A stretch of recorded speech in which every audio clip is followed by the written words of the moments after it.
구TV 시청자 여러분들, 천세종 목사입니다. 훈민복음, 세상을 깨우는 말씀에 오신 것을 환영합니다. 오늘도 귀한 분들 패널로 참여해 주셨습니다. 반갑습니다. 안녕하세요. 안녕하세요. 네, 반갑습니다.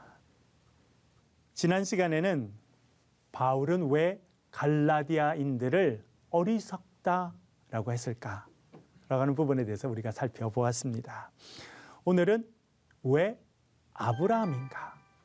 그런 주제로 말씀을 살펴보도록 하겠습니다.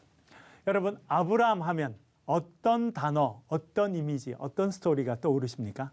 하나님께 선택된. 선택된 사람이다. 네. 그렇죠? 그런 이미지가 있고요. 이삭. 이삭, 아들. 아들. 그렇죠. 네. 아들이 이삭이죠. 또요. 뭐 가장 대표적인 이미지가 네. 믿음의 조상이 아닐까요? 그렇죠. 그렇죠. 믿음의 조상. 그렇죠. 그 참 긍정적인 이미지인데, 한편으로는 또 가면 어디 가서 어려움을 겪으면 자기 아내를 누이라고 그래서 본인은 어려움을 빠져나가. 얍삽한 사람. 뭐 그런 이야기들도 있는데요. 대표적인 이미지는 믿음의 조상이고 이스라엘의 조상이라고 하는 이미지를 가지고 있습니다. 그래서 마태복음은 예수님의 족보를 소개하면서 아브라함 이야기를 합니다. 마태복음 1장을 한번 볼게요. 장 의원님. 아브라함과 다윗의 자손 예수 그리스도의 계보라. 아멘. 아멘.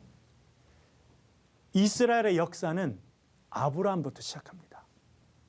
아브라함부터 시작된 역사가 쭉 진행되는데 그중에 아주 밝게 빛나는 별이 있습니다. 이스라엘 시대의 아주 정점, 영광의 시대, 언제냐 하면 다윗의 때입니다. 그래서 예수님의 족보를 이야기하면서 아브라함과 다윗의 자손 예수 그리스도라 그렇게 말해주고 있습니다.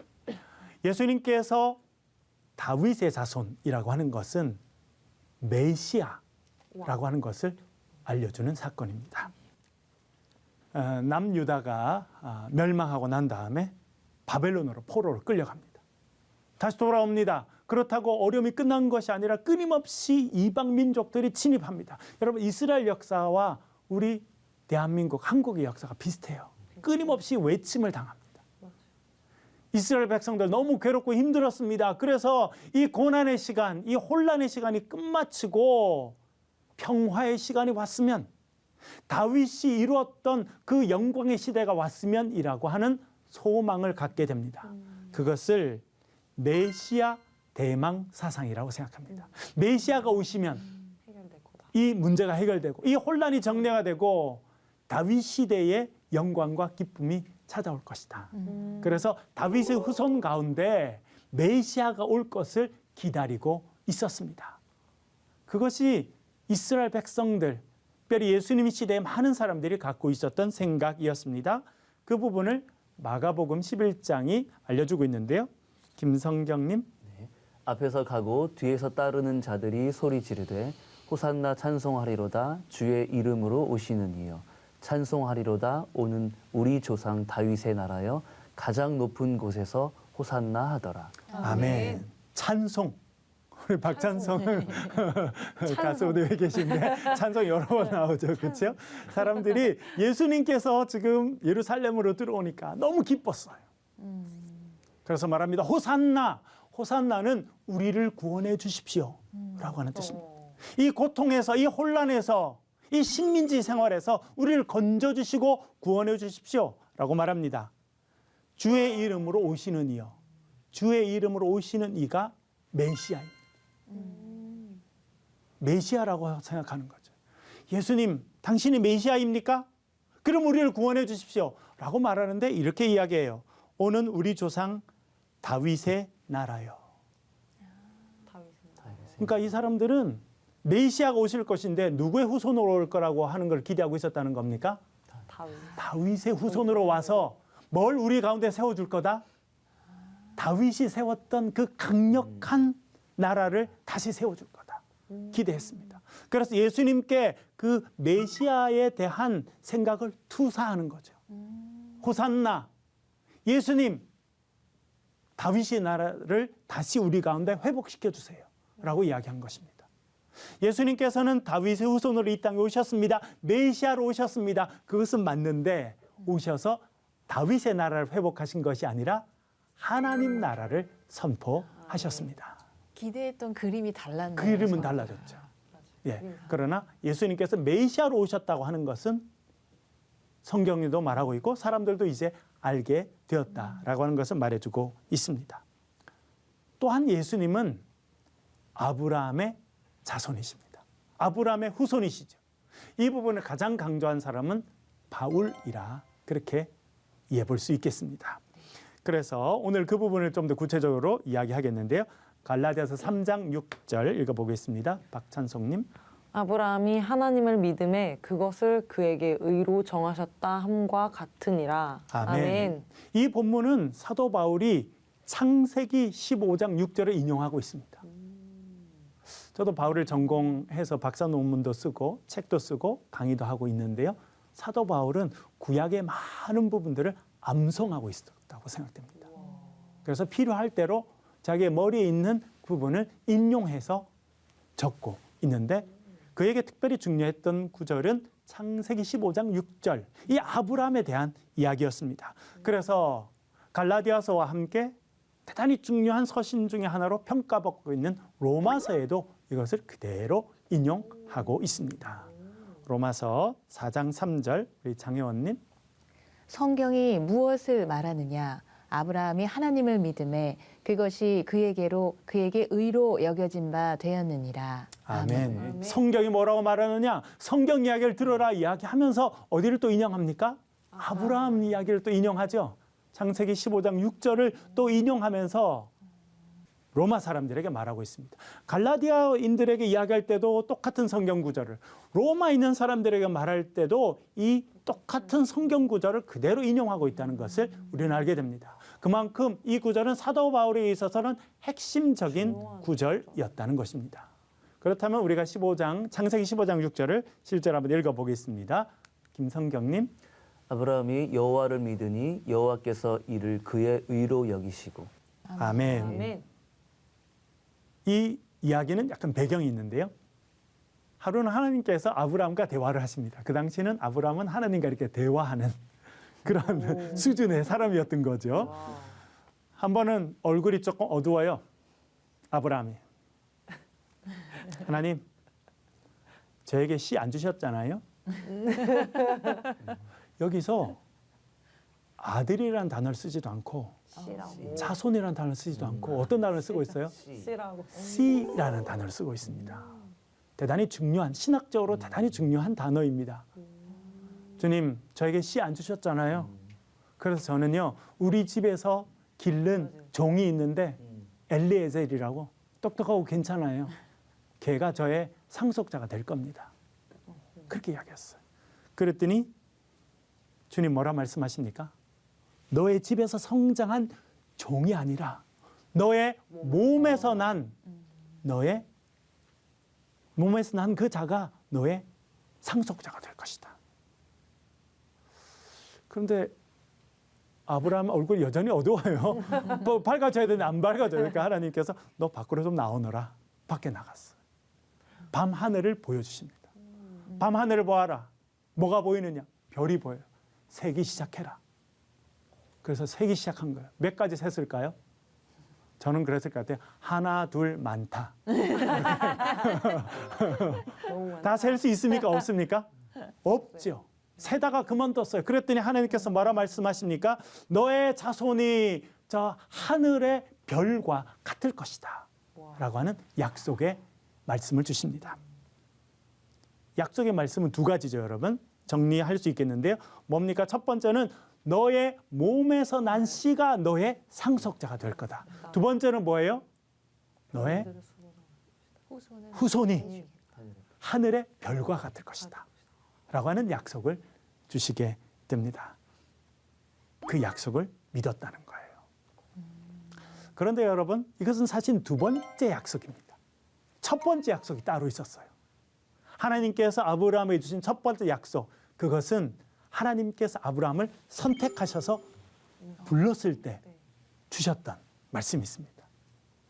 너는 너의 고향과 친척과 아버지의 집을 떠나라. 네가 의지하고 살던 네가 편안하게 생각하는 그 곳을 떠나라. 그리고 내가 너에게 보여줄 땅으로 가라 말씀하십니다. 그 말씀에 순종하면 너에게 이런 복을 주겠다 말씀하시거든요. 창세기 12장 2절과 3절에 그것이 나옵니다. 박찬송님. 내가 너로 큰 민족을 이루고 내게 복을 주어 내 이름을 창대하게 하리니 너는 복이 될지라.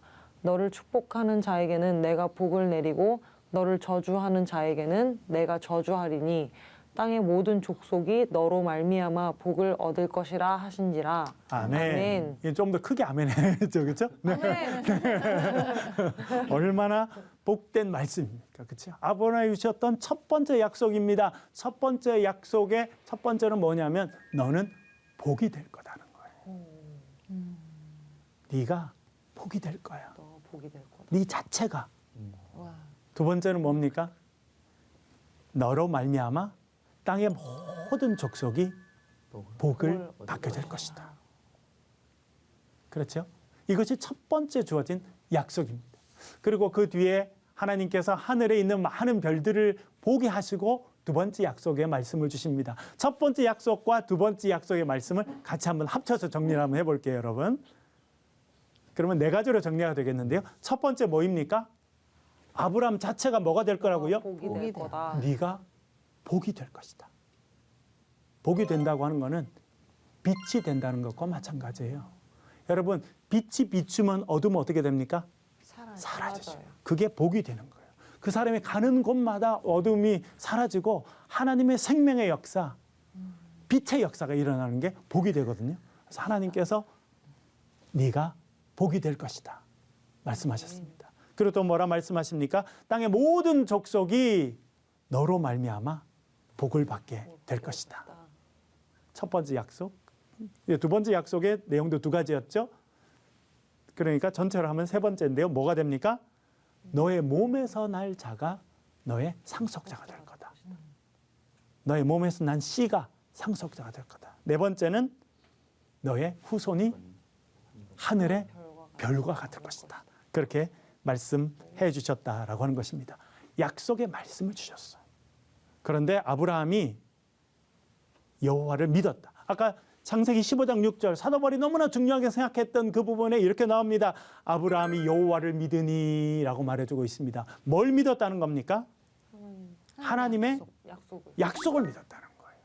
그러면 여러분 제가 여쭤볼게요. 그러면 아브라함의 믿음은 어디서 왔습니까?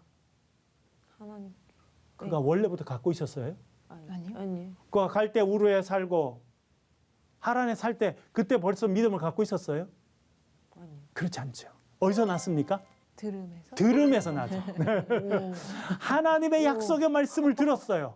하나님의 약속의 말씀을 듣고 하나님을 보니까 믿음이 생기게 된 겁니다. 우리가 지난번에 살펴봤지 않습니까? 로마서 10장 17절 말씀. 뭐가 생각납니까? 믿음은 어디서 나고요? 들음에서 나고 들음은 그리스도의 말씀으로 말미암는다. 우리 그리스도의 말씀을 들을 때, 하나님의 말씀을 들을 때, 약속의 말씀을 들을 때 우리 가운데 믿음이 생긴다는 거예요. 이 일이 사도 바울에게만 일어난 것이 아니라 아브라함에게도 일어났던 거예요. 그래서 아브라함이 여호와를 믿었다라고 할 때 그의 믿음은 어디서 온 것입니까? 들음에서 왔죠. 하나님의 약속의 말씀, 네가 복이 될 것이다. 그래서 여러분, 이 아브라함이 가졌던 믿음, 그리고 우리가 갖는 이 믿음은 그런 의미에서 하나님의 선물이라. 그렇게 이해해 볼 수 있겠습니다. 우리 에베소 2장 8절 말씀, 장혜원님. 너희는 그 은혜에 의하여 믿음으로 말미암아 구원을 받았으니 이것은 너희에게서 난 것이 아니요 하나님의 선물이라. 아멘. 사도 바울이 말합니다. 하나님께 주신 선물이 있다는 거예요. 여러분 어떤 하나님의 선물 받으셨어요?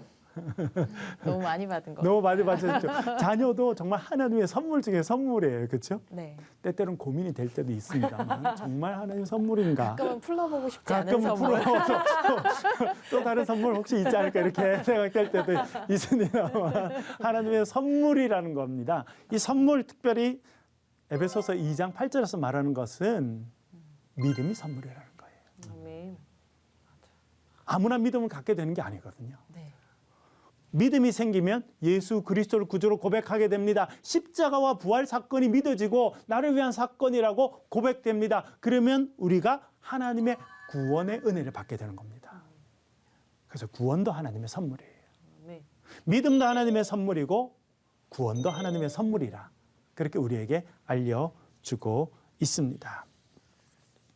이 믿음의 선물을 가장 먼저 받은 사람이 아브라함입니다. 하나님의 말씀을 듣고 하나님 주신 믿음의 선물을 받아서 그는 여호와 하나님을 믿었습니다. 여호와 하나님의 약속의 말씀을 믿게 되었다라고 말해주고 있습니다. 그래서요, 아브라함이 하나님을 믿음에 그것을 그에게 의로 정하셨다. 그렇게 말해주고 있습니다. 여기서 우리가 대단히 중요한 부분이 나옵니다. 믿음과 의로움이라고 하는 것입니다. 네, 의로움이란 게 항상 좀 너무 추상적으로 너무 느껴졌어요. 추상적이죠. 맞아요. 예. 그래서 우리 지난번에도 한번 정리해 본 적이 있습니다만 이게 나올 때마다 늘 정리할 필요가 네. 있습니다. 우리가 믿는다고 하는 것은 의로워진다는 것이고 믿음을 통해서 우리가 의롭다함을 입는다, 받는다, 칭함 받는다 그렇게 이야기하는데 도대체 의롭다고 하는 게 뭐냐? 우리 늘 질문하게 되는데요. 저는 두 가지로 늘 정리해서 말씀을 드리고 있습니다. 첫 번째, 의롭게 된다고 하는 것은 죄 씻음을 받는다는 거예요. 우리가 죄인이죠. 죄인이라고 하는 것은 죄의 더러운 옷을 입고 살고 있다는 거예요. 죄가 우리의 옷처럼 우리를 덮고 있고 지배하고 있다는 거예요. 그런데 주님께서 오셔서 우리의 죄의 옷을 벗겨주시고 거룩한 세마포를 입혀주셨습니다. 우리의 죄를 십자가의 보혈로 깨끗이 씻겨주셨습니다. 그래서 우리가 죄인이 아니라 이제 의인으로 인정받게 되었다라고 하는 것이 의로워진다라고 하는 것의 뜻입니다. 첫 번째는요, 우리가 죄 씻음을 받는다는 뜻이고요. 두 번째가 있습니다. 그것은 무엇이냐면 하나님과 올바른 관계를 갖게 된다는 것입니다. 아담이 범죄한 이후로 그의 후손 모두가 범죄하게 됐습니다. 범죄라고 하는 것은 무엇입니까? 죄를 지어서 죄의 지배를 받게 됐다는 거예요. 이제는 죄의 통치를 받게 됐다는 것입니다. 그래서 죄의 통치를 받으면 어떻게 되느냐? 하나님과는 원수가 됩니다. 하나님과 멀어지고 원수가 됩니다. 그리고 하나님과 우리 사이에 죄의 담이 높이 서게 되죠. 근데 예수님께서 오셔서 하신 일은 무엇이냐면 십자가의 달리심으로 그의 육체로 그의 담을 무너뜨려 버린 거예요. 그래서 하나님과 인간이 화해하게 되었습니다. 원래 관계를 회복하게 되었습니다. 더 이상 죄의 지배를 받지 않고 이제는 하나님의 통치를 받는 하나님의 백성이 된 거예요. 그리고 하늘 아버지를 아빠, 아버지로 부르는 하나님의 거룩한 백성으로 원래의 관계가 회복됐다. 그것이 의로워진다라고 하는 것의 의미인 것입니다. 사도 바울은 또 이렇게 말합니다. 갈라디아서 3장 7절 한번 읽어보겠습니다. 김성경님. 그런즉 믿음으로 말미암은 자들은 아브라함의 자손인 줄 알지어다. 아멘. 아브라함이 의롭다 인정함을 받게 된 것은 율법을 행해서 그렇습니까? 안 그러면 주님의 약속의 말씀을 믿었기 때문에 그렇습니까? 믿었기 때문에. 말씀을 믿었기 때문에 그렇죠. 오직 믿음으로 하나님의 앞에서 의롭다 인정을 받았습니다. 아브라함이 믿음으로 의롭다 인정함 받은 것처럼 우리도 믿음으로 말미암아서 의롭게 어렵다 하심을 받으면 우리도 아브라함의 자손이 된다는 거예요. 그것을 사도 바울이 말해주고 있습니다. 하나님의 선물인 믿음을 받고 믿음으로 예수 그리스도를 구주로 고백했더니 구원이라고 하는 선물을 받습니다. 성령의 기쁨 가운데 살게 되는데 그들의 기쁨을 깨뜨린 사람이 있습니다. 우리 갈라디아서에 계속 나오는 거짓 교사들입니다. 그들이 와서 다른 복음을 가르치게 됩니다. 그런데 그들의 가르침이 대단히 설득력이 있었어요. 사도 바울이 아브라함 이야기했잖아요. 이 사람들도 아브라함 이야기를 합니다. 아브라함 이야기 다시 자세히 살펴보자. 아브라함이 뭐라고 했는지, 하나님이 아브라함과 뭐라 말씀하셨는지, 아브라함과 하나님께서 약속을 맺으셨지, 너는 나의 백성이 될 것이고 나는 너의 하나님이 될 것이라 말씀하셨습니다. 맞아요? 틀려요? 맞죠. 정확하게 맞죠. 맞아요. 그럴 때 하나님이 이 말씀을 하셨다고 이야기한 거예요. 그러면서 창세기 이야기. 사도 바울이 창세기 이야기를 했는데 이 사람들도 창세기 이야기를 똑같이 합니다. 이 구절을 이야기합니다. 창세기 17장 10절부터 11절 박찬성님. 너희 중 남자는 다 할례를 받으라. 이것이 나와 너희와 너희 후손 사이에 지킬 내 언약이니라. 너희는 포피를 배워라. 이것이 나와 너희 사이의 언약의 표징이니라. 아멘. 뭐가 나왔어요? 할례가 나왔어요. 나는 너희 하나님이 되고 너희는 나의 백성이 되었는데 그 증표, 우리가 그렇게 언약을 맺고 약속했다는 거에 증표가 필요하잖아요. 결혼식 하게 되면 저도 얼마 전에 주례를 했는데 결혼 반지를 주고받습니다. 왜 그래요? 그게 뭐예요? 증표죠. 그처럼 눈에 보이는 증표가 필요한데 하나님께서 언약의 증표를 주셨다는 거예요. 그게 뭡니까? 할례라는 거예요. 그래서 있네요. 있죠.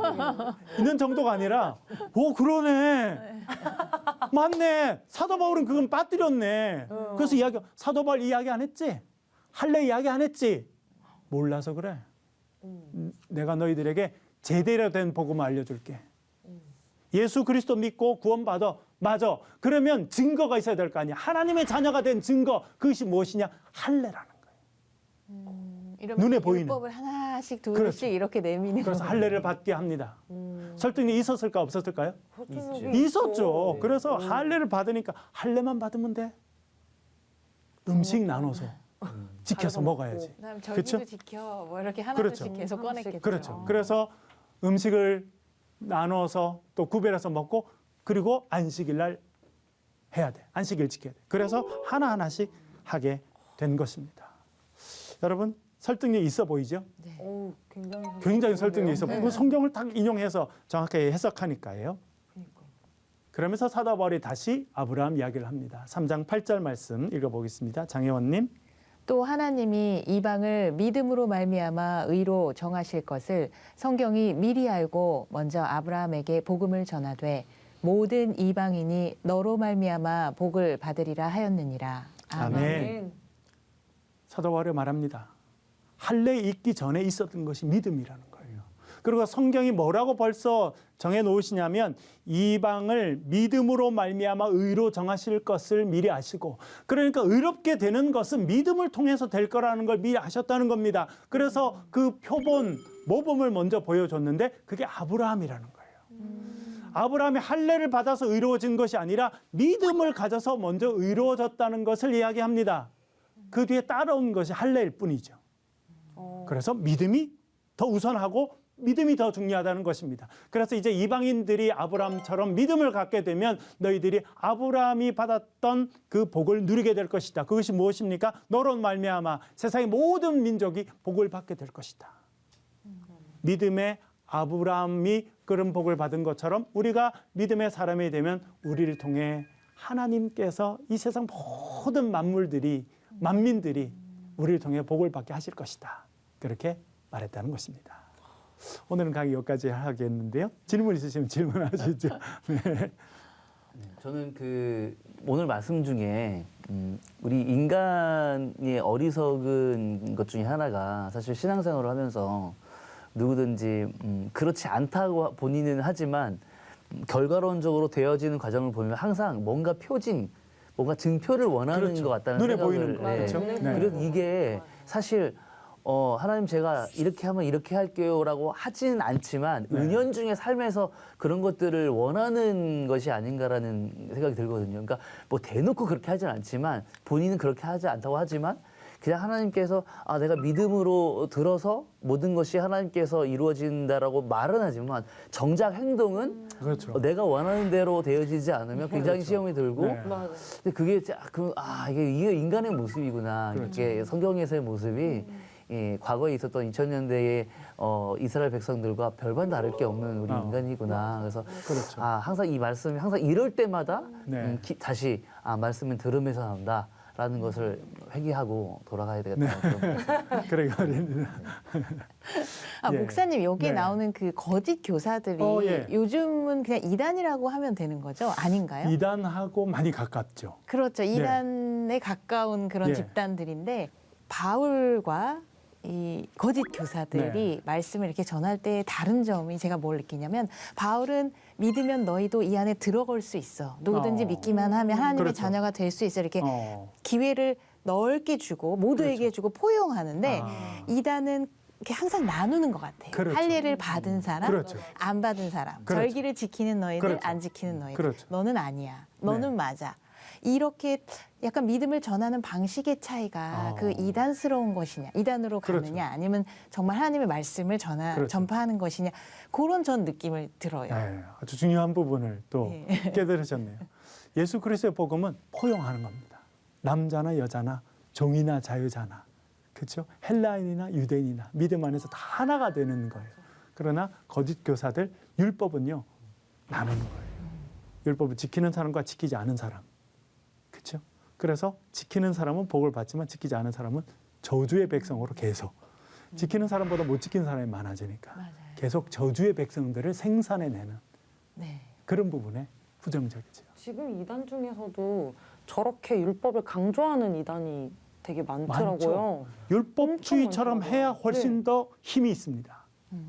그래야 분명하고. 그리고 쉬워요. 쉽죠? 왜? 할례 받으면 됐잖아요. 네. 할례 받았어? 우리 편. 안 받아서 끝. 네. 할례 받아 천국, 할례 안 받아서 지옥. 이렇게 하면 그러니까 아주 단순하게 아주 분명하게 하면 쉬우니까 이단들이 눈에 보통 보이니까. 그렇게 합니다. 그 눈에 보이는 거. 하여튼 우리가 또 바울의 서술을 공부하면서 우리 시대의 모습을 또 볼 수 있어서 감사합니다. 오늘은 우리가 왜 아브라함인가 그런 제목으로 같이 공부를 하였고요. 다음 시간에는 그리스도는 왜 저주를 받으셨을까 그런 제목으로 공부하도록 하겠습니다. 오늘 같이 해주셔서 감사합니다. 수고하셨습니다. 감사합니다. 감사합니다. 네.